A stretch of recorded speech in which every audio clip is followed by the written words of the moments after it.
Hello, welcome to Your Patriots. This is a new thing I'm trying out. I'm not entirely sure how it's going to go, but I'm just going to try to share everything I know and everything I love talking about.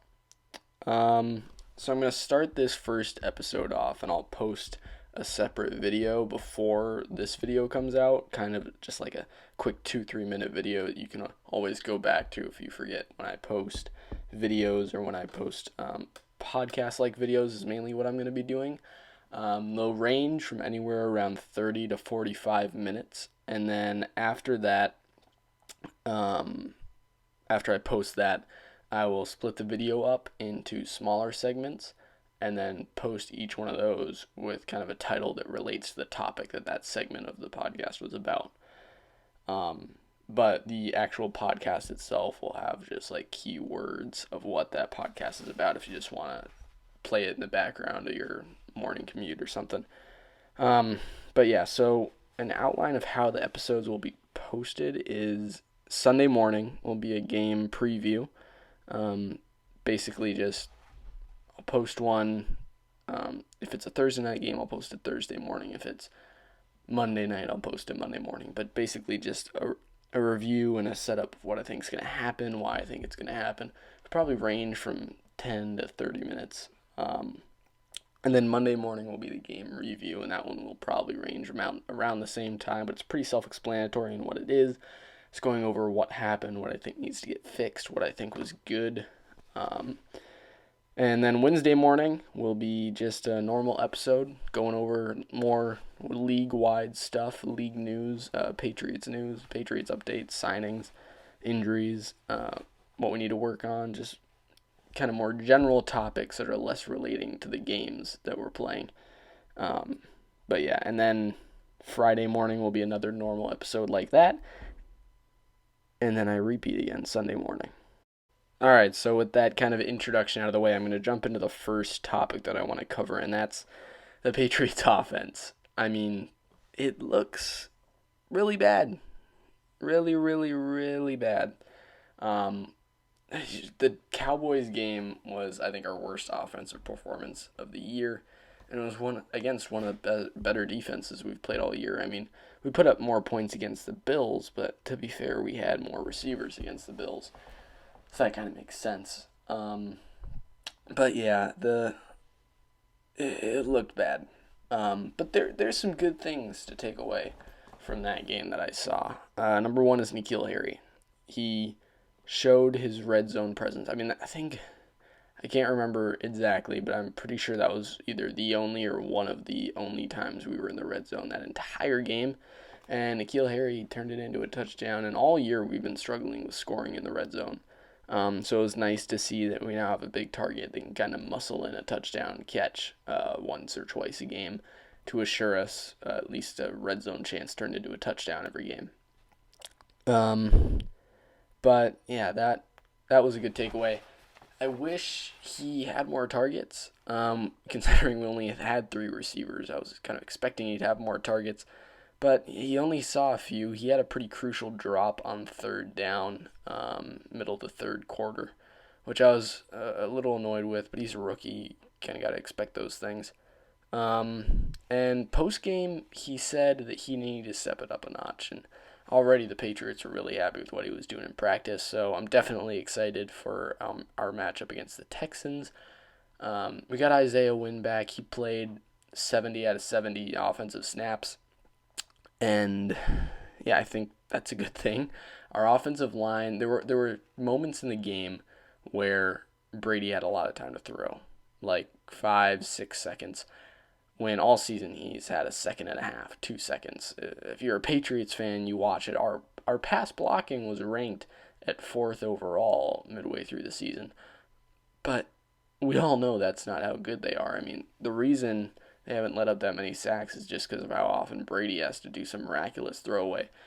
I mean, he was even asked about it in the post game. I mean, there were just so many times where you thought Brady was getting sacked, but he like twisted his body in some way that a 42-year-old quarterback should not be able to do and turned it into a throwaway. There was one that was kind of risky, and he acknowledged that after post game, where it went over the linebacker's head just by a few feet. But yeah, it's still not where it needs to be, the offensive line, but it looked a lot better. The run blocking was a lot better. 20 carries for Sony Michel, over 80 yards. That was awesome to see that finally Sony Michel was seeing at least relative success. I mean, to be fair, 20 carries for over 80 yards is nothing to write home about, but it's a lot better than what we've been doing. I guess my point is we were able to run the ball. Um, and once we have Mohamed Sanu back, I think that being able to run the ball will allow us to run more play action concepts that should just make our passing game overall a lot better. One thing I noticed, though, from that game is that we didn't really utilize James White as much as I thought we would. Only going in with three wide receivers, you'd think we'd target James White a lot more, but he didn't do what James White usually does, even when we do have a lot of receivers on the team. But yeah, so my hope for our offense is that we're going to turn it around. I mean, we have the pieces now. N'Keal Harry's here. He has 2 games of experience. This is the time N'Keal Harry's got to have it figured out. He's got to go in, get the confidence, and just perform. Mohamed Sanu will be back. Philip Dorsett will be back. Julian Edelman. We'll have 4 good receivers on that roster, and we saw what Jacoby Myers is capable of this week. So even him will be a nice healthy scratch, even if he doesn't earn a top 4 or top 3 receiving position on the roster. Still a healthy scratch. I mean, still another thing the defense has to worry about. Biggest problem going in that game is the defense didn't have a lot to worry about. Cowboys defense only had to account for a couple playmakers. They know Brady can't run, so it was kind of just sit in the back and just cover those 3 receivers. That's all they really had to do, and that's mainly why Sony Michel had some. Well, I think Sony Michel's success can be more put on the shoulders of the line, considering they were able to blitz more people because we only had 3 receivers. And Ben Watson, I don't know if Ben Watson had a catch that game. He might have had 1, but if he did, it wasn't significant enough for me to remember it. To be fair, it was half a week ago. But yeah, so my hope for our offense is just that run game is going to help us. Isaiah Wynn, we saw those glimpses last night of what our offense is capable of. Once we get our receivers back, we saw that glimpse. We saw the glimpse of the running game with Isaiah Wynn back. We saw the glimpse of the pass protection with Isaiah Wynn back. We saw the ability that our offense has, and I think we're going to be able to kind of find that chemistry through these upcoming weeks. And by the time playoff time comes, I think our offense will be just fine, and I think we'll be back to what we normally are. Okay, so for our next topic, we're going to be going on to the defense. Something that a lot of people were interested in is why we struggled so much against the Baltimore Ravens and why we seemed to shut down completely the ranked number 1 offense in the league in the Dallas Cowboys. Ezekiel Elliott, Amari Cooper, Dak Prescott, we shut them all down. So why couldn't we find a single answer to the Baltimore Ravens? Here's my reasoning. Do you all remember when we went 16-0, made it all the way to the Super Bowl, 18-0, and lost the Super Bowl to the 9-7 Giants? Yeah, I remember that too. I remember it very clearly, and it was very depressing. But something that I understand today more than I ever had was exactly why we lost that game. Week 16 of that season, of our 16-0 magical season, we played the New York Giants. Or week 17. Our last game of the year, we played the New York Giants, our last regular season game of the year. We won that game by a single possession. High-scoring game, upper 30s, a single possession win for the Patriots. Now, in that game, we threw everything we had offensively at them. Everything. I mean, we threw Randy Moss at them. We threw all these pieces and parts at them. And they couldn't stop us, just like any other team couldn't stop us. And 4 weeks later, they shut down our offense in the Super Bowl, and that's because they learned. Their head coach took what we did well and found a way to beat it, found a way to stop it. Something that no other team could do, but the difference is he had the film. You see, we wanted that 16-0 season so bad that we threw all of our best offensive schemes at him. And it gave him a perfect view, the Giants head coach, into what we did well and how we did it well and how he could better defend against it. That is why we lost that Super Bowl. We gave them everything we had. We gave them a free review sheet before the Super Bowl. And this is also a reason why I think I wouldn't be surprised if Patrick Mahomes puts up 45 on our defense, is simply because Belichick has learned from that mistake. I don't think he's going to give his all to a game that doesn't matter. We're 10-1, and if we beat the Texans and we beat the Bengals and the Bills, we're pretty much guaranteed the number 1 seed in the AFC. As long as we just win those easier games, we're guaranteed that number 1 seed in the AFC. So why show Baltimore everything we have defensively? Why show Kansas City everything we have defensively when we know we are most likely going to run into them in the playoffs again? Why not just let them win that one? Give them nothing defensively. Give them a little bit offensively, but don't give them anything defensively. Because if we gave them all we had defensively in the regular season game, guess what? They're going to learn from that. They're going to think up a way. It's why they have their job as NFL coaches. They're going to think up a way to score points against our defense. They're going to find out why their offense struggled against us, and they're going to figure out how to counter it. But now we have a review sheet. We know what they do. We know what they do well. But they don't know our defense. They haven't played against our defense. They don't know what Belichick has cooking for them. Because we didn't show it to them. We didn't show them a single bit of it. Not a single bit. And to be fair, it was a sad loss. But the Patriots don't care about losing to the Ravens in primetime. No, they care about beating the Ravens in the AFC Championship. They care about beating the Chiefs in the AFC Divisional. That's what they care about. They want to beat the teams when it matters. Not just for the sake of having a pretty record. Not for the sake of looking good on primetime. They want to win against them when it matters, and Belichick's thinking ahead. It's what he does best. He thinks ahead, and he thinks ahead of what problems could arise and how he could prevent them now.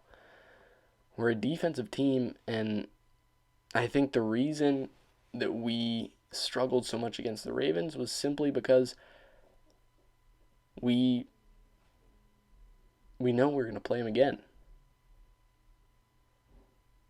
And the difference is between the Ravens and the Cowboys is we're not playing the Cowboys again. I'm pretty sure Belichick is betting on the fact that the Cowboys will not be in the Super Bowl, and I would bet on that too. Belichick's a smart guy, and we got to trust him.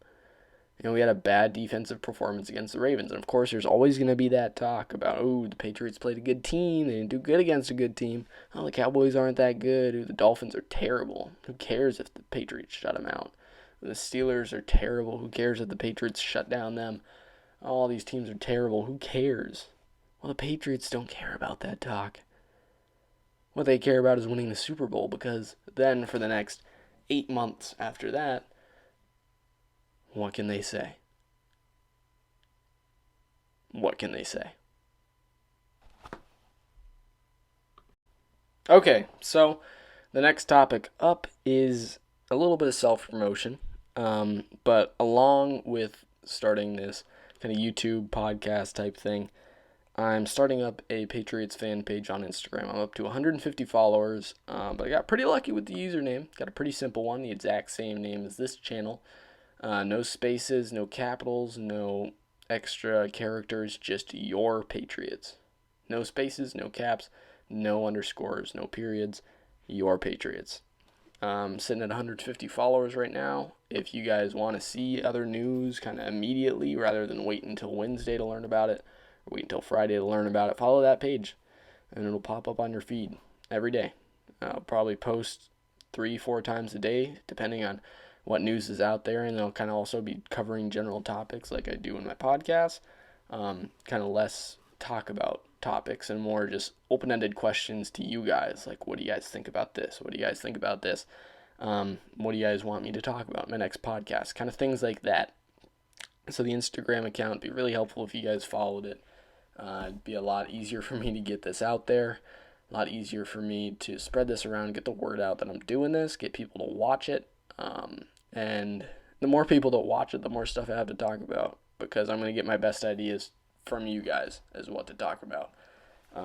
I'll try my best here, but I'll get the best from you guys. So yeah, go check that out, please, and thank you. I really appreciate it. I can get all the help I can because sitting at 15 subscribers on YouTube isn't a great start. But considering mainly they're all my friends and family members, I'd love to get a few more of you guys in here and a few more of you guys on Facebook. Soon I'll start maybe a Twitter page and a Facebook. I don't know about Facebook. Not many people use it right now, but definitely a Twitter page for sure. And I'll let you guys know when that comes out. But thank you so much for following and listening to this. Leave a like if you can.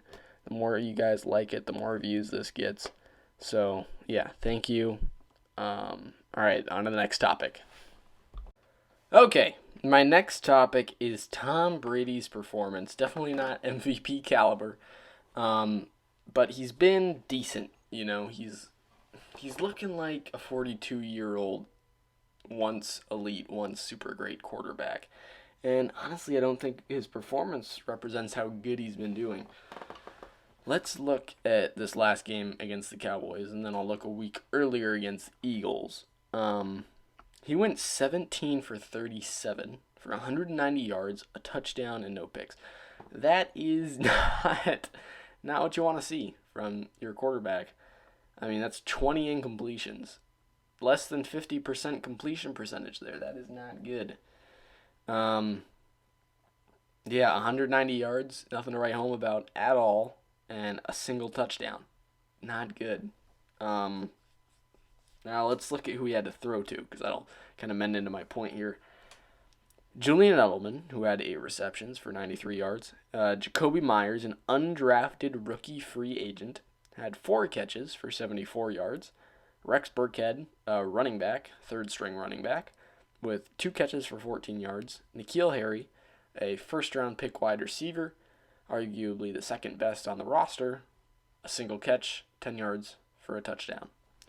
Matt Lacoste, a no-name tight end, 1 catch for 5 yards. Ben Watson, a 39-year-old tight end, 0 catches, 0 yards. And James White, one of the greatest Patriots running backs that they've ever had, a single reception, -6 yards. Yeah, not good at all. Now let's look at the Eagles game here. Let me pull up this stat sheet here. Tom Brady, 26 for 47, 216 yards. He had a lot more targets this game. Jacoby Myers had a catch for 7. Mohamed Sanu had 2 catches for 4 yards. Matt Lacoste, 2 catches for 3 yards.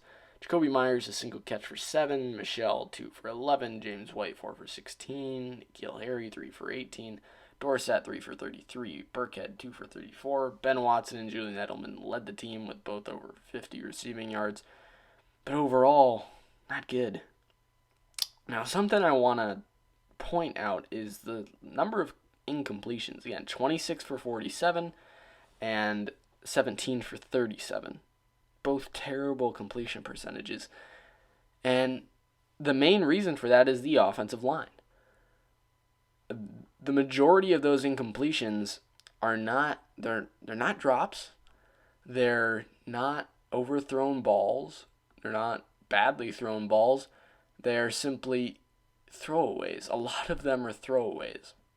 A lot of them are either throwaways or Brady was simply couldn't trust his receiver to make a contested catch, so he purposely threw it a little bit away to see if they can make a play on it. But, yeah, not good on either side of the ball. He totaled just over 300 yards and a touchdown in the last 2 games. But, yeah, he had to throw 47 times in one of them and 37 times in the other one. That's 84 total throws in just 2 games. It's averaging 42 throws a game in these last 2 games. It's not good if your quarterback has to throw the ball that much. But he did. He does. And it's not good. It's not looking good. Brady is not playing well at all. I think he's just a bad quarterback now. He's fallen off the cliff. We need to draft a new quarterback. Yada, yada, yada. That is what the haters say. As I say, they're going to immediately discredit Tom Brady when he starts playing bad, but they don't really look into why he's playing bad. Just the stat line. And this whole story goes quite a bit beyond the stat line. Just take a look at our revolving door receivers. I made a post about it on my Instagram account, Your Patriots, that I just talked about, so I won't self-promote again. But we had the potential to have a lineup of N'Keal Harry, first-round wide receiver, Julian Edelman, Super Bowl MVP, Antonio Brown, multiple-time Pro Bowler, Josh Gordon, All-Pro, and Demaryius Thomas, All-Pro. Those would be our starting 5 receivers. Man, starting 5. And we only have 2 of them now. Antonio Brown is gone. Demaryius Thomas is gone. We got rid of Demaryius Thomas to make room for Antonio Brown. And Josh Gordon is gone. So it's like, jeez. Tom Brady, it's like a week-to-week basis as to who he's going to throw to. And now we've got Mohamed Sanu, but Mohamed Sanu is another slot receiver. He's not a deep threat. We saw what happens when he gets deep, doesn't know what the heck to do. When he threw that deep ball interception, forgot which game it was in, but he was going deep down the center of the field for Mohamed Sanu. Mohamed Sanu had a great chance on the ball, great positioning, but Mohamed Sanu didn't go for it. He looked around like, wait, what do I do now? But, yeah, Tom Brady isn't playing well, but I don't think it's entirely Tom Brady's fault. I think the offense as a whole is the worst it's been in a long time. This is one of the most difficult things Tom Brady's ever had to do. I mean, he lost Rob Gronkowski. He lost Isaiah Wynn. He lost his starting center. He lost James Devlin to help the run game, to help the play action. But yeah, he lost a lot of key parts of that offense. And I think that it's just Tom Brady, he isn't playing well because he has no one to throw to. He has Edelman, yeah, but he can only throw to one guy so many times in the game before they start to double team him. Yeah, no, it's bad how he's playing, but I don't think we can completely blame Tom Brady. I said this in my post, and it might sound like a terrible Patriots fan, but if I had to pick and choose right now, I would pick Lamar Jackson over Tom Brady to lead our team, simply because he can extend plays past the pocket, and our pocket is not a very, very strong pocket. It's a very, very weak pocket. So it's not a good mix when you have a pocket passer with a terrible line. But I will only say that to the end of the regular season, because we all know what happens in playoffs. Tom Brady goes off. It looks like an MVP quarterback every game, and it happens every year. He goes into the playoffs and plays great. I think it's going to happen again. I think he's going to go into the playoffs. I think he's going to play great. I think our offense is going to have a late season push here. But I guess to summarize the point I'm trying to make is that it's not really Tom Brady's fault. He's 42. Yeah, he's not going to be able to scramble around a lot. But the way he's evading sacks, wouldn't look like a 42-year-old. He's got that agility still. He's still got that footwork in the pocket. That hasn't changed. His mobility has always been slow. So I think he's the same quarterback. He's still got the arm strength. I think the difference between this year and other years is just the trust in his receivers. It's hard to trust your receivers when you're getting a new guy to throw to every 2 weeks. How are you supposed to build that chemistry? Luckily, he built quick chemistry with Mohamed Sanu, but I mean, it's hard. I can understand why Brady would be frustrated. And for those of you wondering why we haven't signed Antonio Brown back, it's a complicated thing, but I think what it really boils down to is the fact that Antonio Brown did not disclose the lawsuit that was put against him when he was signed by the Patriots. They had to kind of find it out through outside sources, and I think that really pissed him off. And yeah, the Patriots don't want any of that. They don't want a guy who's not going to tell them what's going on. So, yeah, I understand why Brady's frustrated, but at the same time, I think Brady is trying his absolute best to accept that this is a defensive team right now. Might change game to game in the playoffs, usually does, but right now it's a defensive team. And Belichick's obviously putting more time into the defense than he is in the offense. That's very, very clear. Josh McDaniels is clearly in full control of the offense, while Belichick is just full control of the defense. And it kind of shows you why Belichick is the head coach and McDaniels is the offensive coordinator and not the head coach. But yeah, we're 10-1. Don't freak out over Tom Brady's play. I think he'll bring it up in the playoffs. He always does when we need it. He plays good. He plays great when we need it. He puts in just enough to win, even when it seems completely impossible for him to do so. He puts in just enough and makes something happen. But yeah, so I'm always going to favor Tom Brady, even in a season like this. But yeah. Okay, so my next and final topic of the day is going to be the quarterback situation of the New England Patriots and what I think we should do in the offseason and possibly the draft, maybe the future. I think that this offseason, again, it's going to be telling what happens in the playoffs with Tom Brady's play. But I think this is the offseason where we need to draft a new quarterback. I think it'd be more favorable to have a more mobile quarterback than Tom Brady, but if you find one that reminds you of him in any way, draft him. Doesn't matter if he's immobile. I mean, we've seen that. Brady's been able to do it without any mobility. He has the footwork, but there's a big difference between footwork and mobility. But yeah, for the quarterback situation, I think our offense could greatly benefit from a guy like Lamar Jackson, from a guy like Josh Allen. I mean, if you mix a Josh Allen or a Lamar Jackson with a guy like, say, maybe not a Tom Brady because that'd be a perfect quarterback, but a guy like not Jared Goff. He's not that great this year. Patrick Mahomes, again, that'd be a perfect quarterback. It's just sliding through my head here. A guy like just the passing ability of Tom Brady, the ability to throw accurate passes with the ability to run. It's a great combination that defenses really have to watch out for. And I think that in the future, our best bet as to what we want to do, as to what we should do, is to get a quarterback like that. Tua Tagovailoa would be a great pick. He's a good quarterback. Really any of these top quarterbacks I'd like. But, yeah, the Patriots, I think they're good right now.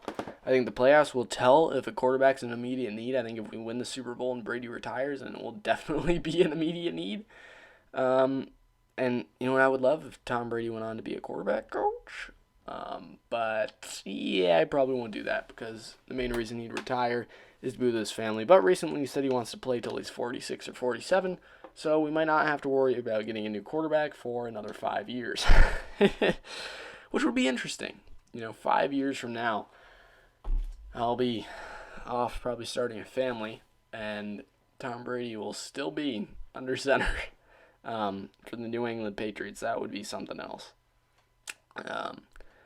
But yeah, Tom Brady, he's doing fine. He's performing when it matters. He's filling the spot.